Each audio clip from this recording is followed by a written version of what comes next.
திருமணம் தாண்டிய உறவில் வந்து கணவனை மட்டுமே நம்ம சொல்லிட்டு இருக்கும்போது இதில் வந்து ஒரு இழையாக வந்து ஜஸ்ட் லைக் தட்டாக மனைவிக்கும் அப்படி ஒரு விஷயம் ஒன்று இருக்குதுன்னு ஒரு கோடி அடிக்கிற மாதிரி ஒரு விஷயத்தை வந்து எழுத்தாளர் ஸ்காட் டொரோ அவர் வந்து பண்ணியிருக்காரு.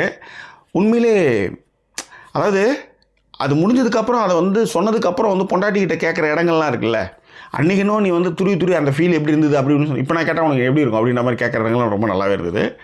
ஸோ அதில் வந்து பார்பாரா சபிச்சா வந்து அந்த ஒய்ஃபை வந்து ரூத் நேக் அவங்க தான் வந்து பண்ணியிருக்காங்க. அடுத்தது வந்து இதில் வந்து ரொம்ப எனக்கு பிடிச்ச கேரக்டர் வந்து பார்த்திங்கன்னா ரைமன் ஹார்கன்னு நம்ம ரஸ்டியோடைய பாஸாக ஒருத்தர் இருப்பார். அவர் தான் வந்து பில் கேம்ப். அவரும் அவங்க ஒய்ஃபுக்கும் ஒரு கான்வர்சேஷன் இருக்குல்ல, ஏன்னா வந்து ஒரு ஏஜ் ஆகி இதுக்கப்புறம் வந்து அவர் வந்து ரிட்டையர்மெண்ட் ஆகிற பொசிஷன் அவருக்கு வந்து இப்படி ஒரு கேஸு, தான் கூட வேலை செஞ்ச ஒரு நண்பன் அவனுக்கு இப்படி ஒரு பிரச்சனை என்னும்போது அவர் என்னெல்லாம் பண்ணுறாரு, அவங்க ஒய்ஃபுக்கும் அவங்களுக்கு என்ன மாதிரி கான்வர்சேஷன்லாம் இருக்குது, அதெல்லாமே ரொம்ப நல்லாவே இருந்துச்சு. இதில் விக்டிமாக வந்து கேரோலின், அந்த கேரக்டர் வந்து ரெனேட் ரெனிசிவ் அவங்க தான் பண்ணியிருக்காங்க. இந்த சீரீஸினுடைய அட்ராக்ஷன் அவங்க தான்.